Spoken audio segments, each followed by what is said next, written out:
15. Cuentomoutry and Taylor Manjarres. A home break-in along Florida's Palm Coast ended in deadly gunfire in early 2022 when a pair of alleged thieves attempted to burglarize a Flagler County home. According to authorities, 23-year-old Cuentomoutry, his girlfriend, 19-year-old Taylor Manjarres, and a man named Zaya Brooks went to the residence of Danielle Marashi for what they believed was supposed to be a drug deal. Something went wrong during the transaction and it led to a shootout between the parties. Marashi shot and killed Zaya Brooks, but was not charged in connection with the incident. And although they didn't fire the fatal shot, Cuentomoutry and Taylor Manjarres were charged with armed burglary, second-degree murder, and other crimes. Under Florida law, if someone dies during the commission of a felony, the individuals who committed the crime that was going on at the time can be held criminally liable for the victim's death. Taylor Manjarres took a plea deal and admitted to second-degree murder and principal to armed robbery in exchange for a 10 to 20-year prison sentence. She's scheduled to be sentenced in September 2023 and is being held on $400,000 bail in the meantime. Her decision to turn state's witness could have serious implications for Cuentomoutry, who's chosen to leave his fate in the hands of a jury.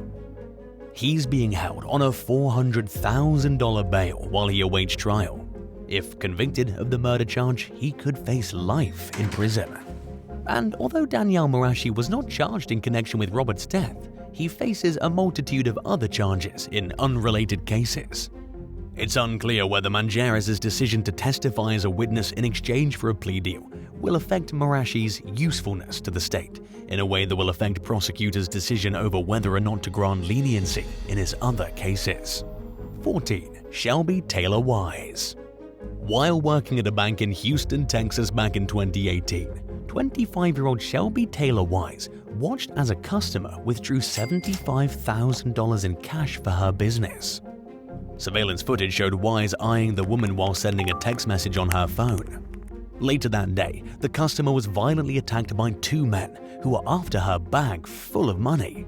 Prosecutors would later accuse Wise of sending a go signal to the other two suspects, who were identified by law enforcement as her boyfriend, Travon Johnson, and another man named Davis Dowell Mitchell. Video released by police showed two men dragging the victim along the ground and punching and kicking her as she clung desperately to her purse. The pair eventually managed to steal the money from the woman after running her over with a car. She survived but was hospitalized with critical injuries and out $75,000. Her husband was also hurt in the struggle and was treated at the scene for his injuries. Mitchell was arrested at the scene while Johnson turned himself in later on. Police eventually arrested 4 suspects including Wise. Authorities said that Wise had verified connections with at least one of the other suspects at the time they announced her arrest. She was booked into the Harris County Jail on a second-degree felony robbery charge with bond set at $75,000. As new details of the incident were released, it was revealed that Wise allegedly rented the vehicle that was used as a getaway car in the robbery. She reportedly claimed that she rented the car for the purpose of driving to her father's funeral in Arizona, but that it was stolen. Court records claim that Johnson met with Mitchell prior to the robbery and told him it was a guaranteed $60,000 payout, indicating that Wise was in fact involved with the theft. According to records, Wise pleaded guilty and was sentenced to 3 years in prison. 13. Rachel Juarez and Ronji Cook. What was meant to be a romantic rendezvous for one Texas man turned deadly when he unexpectedly met with foul play during the early morning hours in early 2023. Using a dating app, the 23-year-old connected with the woman later identified as 22-year-old Rachel Juarez. The two made plans to meet at Rachel's apartment complex in Houston at 1:00 a.m. one February morning. When the man arrived, the young woman escorted him from the parking lot into her apartment. Once inside, he encountered Rachel's boyfriend, 23-year-old Ronji Cook, who allegedly demanded his money and belongings at gunpoint. According to investigators, the victim ran to his vehicle, grabbed a rifle, and fatally shot Cook. In the meantime, Rachel dialed 911 and told operators that an armed man was at her home. Cook was found dead in the parking lot of the apartment complex. Police also recovered a fake gun wrapped in duct tape at the scene, which they believe Cook used in the attempted robbery. Rachel Juarez was charged with aggravated robbery with a deadly weapon. She remains behind bars at the Harris County Jail on $50,000 bond while awaiting the next steps in her case. When the story first broke, the media reported that the robbery victim had been taken in for questioning and that once the investigation was over, the case would go to a grand jury to decide whether or not to press homicide charges against the man. There have been no updates since, indicating that the investigation is still ongoing or that the jury decided not to move forward with the charges. In some states, being able to run away from a thief means that you cannot legally shoot them in self-defense. Other states have more generous laws when it comes to a person's right to pull the trigger against someone who victimizes them in a violent crime. 12. Gavin Williams and Lars Albertson. Hospital staff members in St. George, Utah were more than a little suspicious in January 2023 when a man showed up at an emergency room with 6 gunshot wounds to his arm and 11 bullet holes on the outside of his vehicle near the driver's seat. Meanwhile, police responded to a report of shots fired on a nearby highway where they found multiple shell casings and jars filled with marijuana. During a months-long investigation that followed, law enforcement identified 8 suspects who were allegedly involved in the botched robbery. Detectives ultimately identified 19-year-olds Gavin David Williams and Lars Randall Albertson as the accused shooters. Authorities finally arrested the pair in May 2023, 4 months after the incident occurred. According to records, the other suspects pointed toward Gavin Williams as the mastermind of a plot to rob the victim's marijuana. He allegedly provided the guns that were used in the shooting, while Albertson provided a photo of the money to the victim as supposed proof that the suspects were good for the purchase, even though they never planned on paying for the weed in the first place. According to the accomplices who chose to speak to law enforcement, Williams and Albertson fired shots at the victim while he was in his vehicle, attempting to flee the scene. The suspects also accused Williams of threatening to kill his co-conspirators if they told anyone about the botched robbery, and of deceiving his girlfriend regarding his whereabouts during the incident after finding out that she spoke with detectives.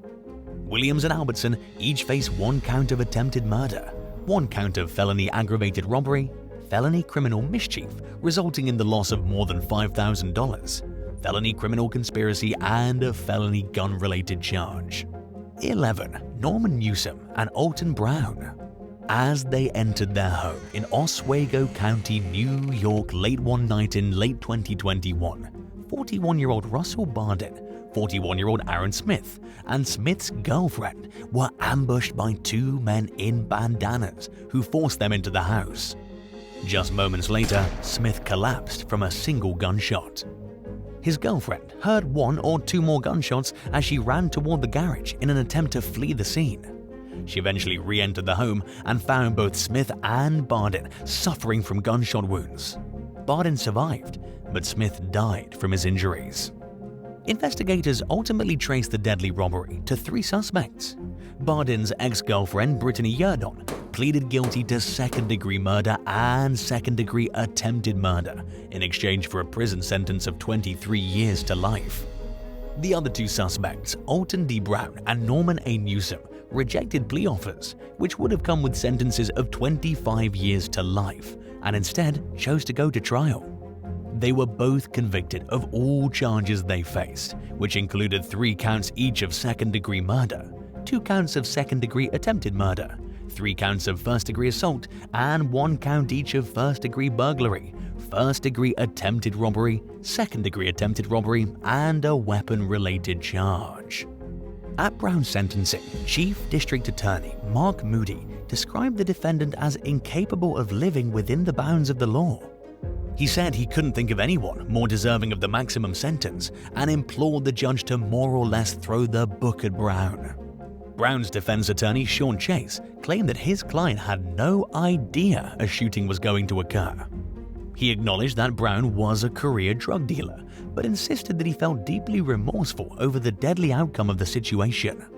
Chase further described Brown as having a limited ability to support his family and essentially committing the crime out of desperation. He also mentioned Brown's lack of prior violent convictions as a potential mitigating factor to be considered in the defendant's sentence. The prosecution described Newsom's role in the shooting as horrendous, and while Moody acknowledged that the defendant lacked a lengthy criminal history, he pointed out that Newsom did have a prior first-degree robbery conviction and urged the judge to sentence the defendant appropriately for being an active participant in the more recent incident. During the hearing, Newsom spoke briefly, apologizing for what happened, but denying accountability for pulling the trigger. But the defense pleas failed to garner much leniency. Alton Brown was sentenced to 50 years to life in prison, while Newsom received a sentence of 40 years to life. If either of the men ever see freedom again, they'll spend the remainder of their lives on supervised release. Neither defendant admitted to being the shooter. In fact, both denied it, which at the very least shows a lack of responsibility and remorse on at least one of their behalves. While this may sound like your run-of-the-mill robbery gone wrong, cases like this are rare in the part of New York State where the botched home invasion occurred. It was the first homicide case to go to trial in Oswego County since 2015. To this day, nobody knows for sure who pulled the trigger. 10. Zaya Brooks. A young man from Detroit named Edmund Lamont Butler was found unresponsive in his car one afternoon in July 2022 with a single gunshot wound to the back of the head. By the time officers discovered the young man while responding to a call about shots fired, it was unfortunately too late to save him. He'd been gunned down in broad daylight. Nearly 2 months passed without any arrests as law enforcement investigated the perplexing case. Finally, in September 2022, authorities announced that they'd finally charged someone in connection with the case: the victim's lifelong best friend, Zaya Brooks. According to investigators, Brooks confessed to fatally shooting Butler during a robbery gone wrong. He allegedly admitted that he planned to meet with the victim to buy $200 worth of marijuana, but that it was a setup. Brooks allegedly got into the backseat of the car behind Butler, who was sitting in the driver's seat, and shot him before fleeing the scene. Although the situation clearly appears to be a bungled robbery, the fact that Butler and Brooks were best friends calls into question the alleged shooter's motive, which remains unclear. Brooks faces charges of felony murder, carrying a concealed weapon, and 2 felony gun counts. He's being charged as an adult and will face court proceedings and potential consequences accordingly. In a statement, prosecutor Kim Worthy said that the decision to hold the defendant accountable as an adult came after carefully weighing his alleged degree of decisiveness and weighing of his options. In other words, the prosecution believes that Brooks thought long and hard enough about his actions ahead of time to understand the gravity of the crime and to demonstrate a significant level of intent. And in Worthy's words, the situation is truly tragic, any way you look at it. 9. Bonnie Betsy Gooch. A bank teller in Pleasant Hill, Missouri, roughly 35 miles southeast of Kansas City, came face to face with an unlikely suspect in April 2023 when an elderly woman approached with a note demanding money. The handwritten message was bizarrely apologetic in nature, containing an instruction for 13,000 small bills, followed by, "Thanks, I didn't mean to scare you." Based on surveillance footage and witness statements, law enforcement described the suspect as wearing a surgical mask, sunglasses, and plastic gloves. She approached the counter in broad daylight around 3:20 p.m. and could be seen banging on the counter and urging the teller to hurry in a security video of the attempted heist. The suspect, identified by authorities as 78-year-old Bonnie Gooch, didn't get very far before she was nabbed by police. She was pulled over just 2 miles away from the bank. According to police, the floor of her vehicle was covered in cash. Miss Gooch also allegedly reeked of booze, but she wasn't charged with any alcohol-related crimes. Speaking with the Kansas City Star, Pleasant Hill Police Chief Tommy Wright said that the arresting officers were confused when a little old lady stepped out of the suspected getaway vehicle. In fact, he said they weren't even sure if they had the right person at first. In 3 decades of working in law enforcement, Wright had never encountered a robbery suspect who was pushing 80 years old. But robbing banks is apparently nothing new for Gooch, who has 2 prior convictions on her record for the crime. One from a 1977 heist in California and another from a 2020 robbery outside Kansas City, which she was on probation for until November 2021. According to the most recent available updates, the case is ongoing. 8. Fatal Florida drug robbery. On April 29, 2023, 20-year-old Brent Alley and a friend traveled across Florida in a rented Porsche, driving from Jacksonville to Pinellas County to buy $40,000 worth of marijuana from 26-year-old Joshua Ashley. But something went terribly wrong. Deputies responded to a report of shots fired and found Ali unresponsive and suffering from a single gunshot wound to the abdomen. He was pronounced dead at a nearby hospital, and a lengthy and complex investigation followed. The findings revealed that Joshua Ashley was the victim's marijuana supplier, but this time was different. Instead of business as usual, Ashley allegedly conspired with 3 other suspects to rob Ali instead of providing him with the product he was coming for. According to detectives, Ashley and one of his accomplices, 32-year-old Terrell Jackson, stopped at Ashley's house to retrieve a handgun before the planned robbery. From there, they proceeded to 32-year-old Scott Laracuente's apartment at a commercial business center. Based on interviews with the suspects, prosecutors believe that a 4th suspect, 43-year-old Taya Turner, waited in a stairwell with a gun. After arriving at the address around 6 o'clock in the evening, Ali and his friend, 22-year-old Kyle Foster, entered the building with a bag full of cash. Ali encountered Laracuente, Ashley, and Jackson, and something about the way they were acting concerned him, so he exited the building and returned to his car. He put the money in the vehicle and re-entered the building with his own gun. For the next half hour or so, the men apparently just hung out and talked. Around 6:30 p.m., Jackson and Ashley reportedly left the apartment to pick up food. Shortly after Ashley handed Ali this food, Turner emerged from beneath the stairwell where he was hiding and shot Ali. According to a sheriff's report, Ali's milkshake spilled everywhere and he stumbled outside while crying in pain. He collapsed and died in the parking lot, while the suspects fled the scene and went on the run. Laracuente went to Las Vegas, while Ashley and Jackson were found in Los Angeles. Police eventually picked up the trio at Mandalay Bay Casino in Las Vegas. Turner was apprehended in Virginia by U.S. Marshals. All 4 men are being held without bond at the Pinellas County Jail, with each facing a first-degree murder charge. Pinellas County Sheriff Bob Gualtieri described video footage of Ali's death as sad, but also refused to consider the young man an innocent victim. In Gualtieri's words, "When you play with fire, you're gonna get burned." 7. The shooting of Troy Patterson. 27-year-old NYPD officer Troy Patterson was off duty when he was confronted by a trio of thieves while washing his car in Brooklyn's Bedford-Stuyvesant neighborhood one day in January 1990. 3 young men ambushed the cop and demanded money before one of the suspects pulled a gun and shot Patterson in the head, who survived, but spent the next 33 years in a catatonic state. This would have been a horrific act for any amount of money, but it's utterly shocking that the thieves pulled the trigger in a bid to obtain $20 to join a basketball league with. The shooting happened at a particularly violent time in New York City's history. It happened just days into the year, adding on to the 2,445 murders that took place the previous year. But the particularly brutal nature of the crime and the fact that a member of law enforcement was mercilessly gunned down in cold blood left the city in an especially shocked state. In 2016, Patterson was promoted to the rank of detective. It was a symbolic but highly meaningful promotion for the chronically injured cop, who spent decades unable to care for himself or communicate verbally. His mother and other relatives cared for him until they were no longer able to, at which point he was moved to an assisted care facility where his family visited him regularly.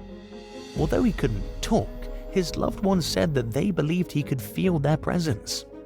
Patterson passed away at a rehabilitation center in New Jersey in 2023 after living in a vegetative-like state for 33 years. He was 60 years old. The alleged shooter, Tracy Clark, was just a teen when he made the fateful decision to pull the trigger. He was convicted of assault, attempted robbery, and a weapon-related charge. But he was acquitted of attempted murder and given a shockingly light sentence due to his young age. Had Clark been over 18 at the time of the crime, he could have faced life behind bars. Instead, he spent just a few months incarcerated before regaining his freedom.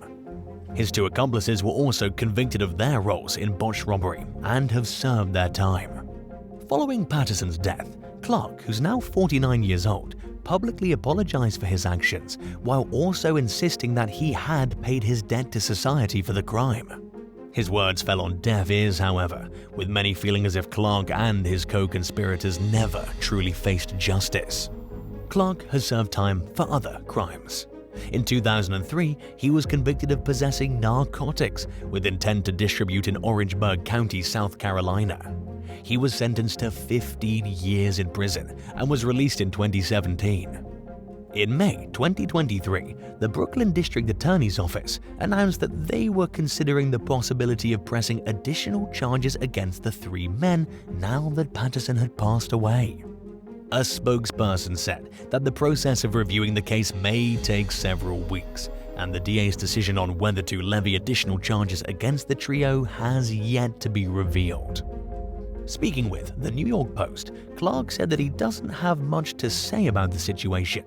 He described the ordeal as a 30-year nightmare and declined to comment on the possibility that he could face new charges. Clark did offer his condolences to Patterson's family and said that he will surrender willingly to law enforcement if he's held criminally liable for the fallen officer's death. The case is ongoing. 6. Near fatal Stamford shooting. A Stamford, Connecticut man was rushed to the hospital with life-threatening injuries in February 2023 after being shot in the abdomen during a botched robbery. It happened in the driveway of a local home during the pre-dawn hours. The victim was rushed to the emergency room and spent several days in intensive care with a perforated liver and internal bleeding. His injuries were serious and he was lucky to survive. A lengthy investigation ensued. Nearly 2 months later, police finally arrested the first of 3 suspects in the case, 37-year-old Jose Enrique Montanez of Bridgeport. In the process of identifying Montanez as a suspect, investigators also traced the vehicle they believe was used in the crime. They found Montanez near the crime scene and took him into custody with help from specially trained organized crime and narcotics officers. Montanez faces charges of assault, robbery, conspiracy to commit robbery, and criminal possession of a firearm. He already has numerous drug-related felony convictions under his belt and is being held on $900,000 bail while his current case works its way through the court system. Just days after arresting Montanez, authorities nabbed a second suspect, David Lewis of New Milford. He faces the same charges as his alleged co-conspirator and is being held on a $150,000 bond. The victim is fortunate to be alive, and the suspects are also lucky the victim survived. They could go to prison for a long time if convicted of the charges they face, but they would potentially be facing a much longer sentence if they were facing homicide charges. A third suspect remains at large. 5. Casino hold-up crew. 32-year-old Anthony Rivas was working as a security guard at a hookah lounge in California's Hollywood Hills during the early morning hours of May 31, 2023, when a pair of masked robbers stormed the premises with assault rifles. Rivas drew his handgun in an attempt to defend himself and was mercilessly gunned down in a hailstorm of gunfire. He died at the scene, leaving behind a young son. According to LAPD, the business was being used as an underground casino. After hearing the gunshots, around 30 customers and workers fled the scene in a panic. The robbers left without collecting any of the money they came for, and the case was handed over to the LAPD's gang unit. A major break came when one of the officers assigned to the case recognized the thief's getaway car in security footage from the botched holdup. By tracing what they knew about the car, investigators identified 29-year-old Matthew S. Riley as their first suspect. Further investigation led them to a second suspect, 26-year-old Rudy J. Madrid. Both Riley and Madrid matched the eyewitness descriptions of the gunmen as tall and skinny. The men each face a murder charge in connection with the crime. Authorities also charged two additional suspects, 23-year-old Stephen H. Dunkel and 52-year-old Michael J. Blankenship, with conspiracy to commit robbery. According to investigators, the four men were operating as an organized casino hold-up crew that targeted illegal high-stakes games.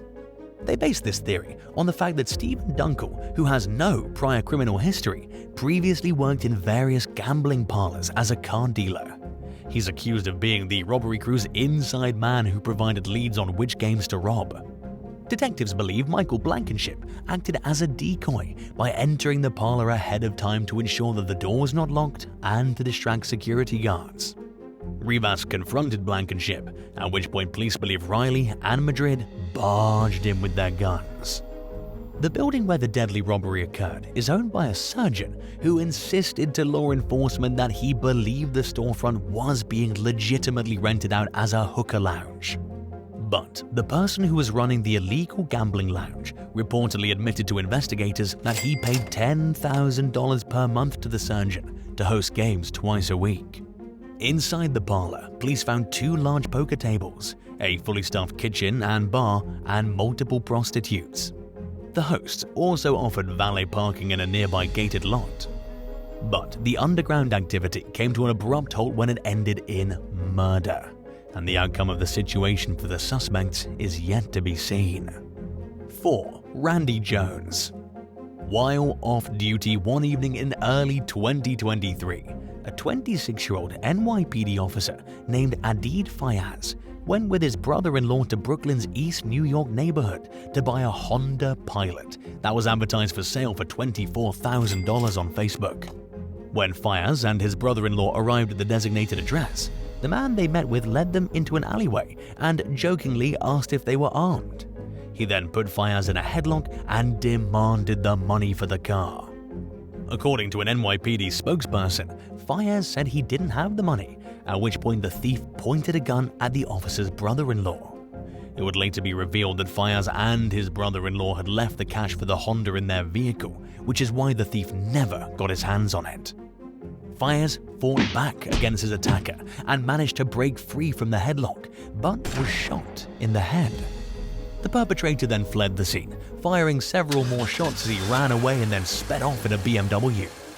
In the meantime, Fayaz's brother-in-law grabbed the off-duty cop's gun from his holster and shot back at the suspect.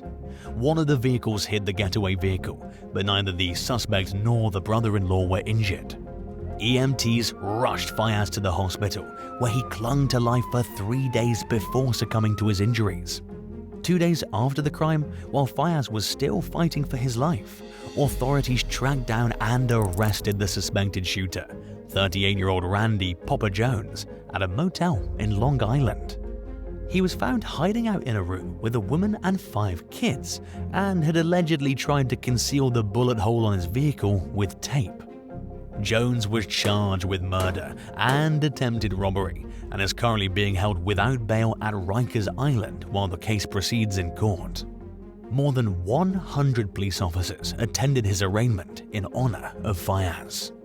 During his most recent court appearance in May 2023, which lasted for just 3 minutes, Jones was formally indicted on the charges. So many cops attended in Fayaz's honor that the judge moved the proceeding to a bigger courtroom in order to accommodate everyone there. The seats were completely filled, and members of law enforcement lined the walls. In addition to being accused of killing a cop, Jones faces charges for a similar incident that happened just weeks earlier and ended without any bloodshed. According to police documents, Jones met with another man in mid-January regarding a Honda Odyssey he advertised on Facebook Marketplace. When the buyer arrived, he pulled a gun and robbed the victim of $18,000 cash. If convicted, Jones could face life in prison without parole, which is exactly what he deserves, according to Police Benevolent Association President Patrick Lynch, who described Jones as a ruthless and dangerous killer who preys not only on innocent New Yorkers, but on trained and armed police officers. 3. Oscar Gonzalez Alarenja. One afternoon in April 2023, a male suspect entered a Wells Fargo bank in Arlington, Virginia, right across the Potomac River from Washington, D.C., grabbed an employee and claimed to have a gun. He took 5 people hostage and demanded money as he walked behind the counter. Police cordoned off a several-block area and surrounded the bank as the suspect barricaded himself and his captives inside the bank.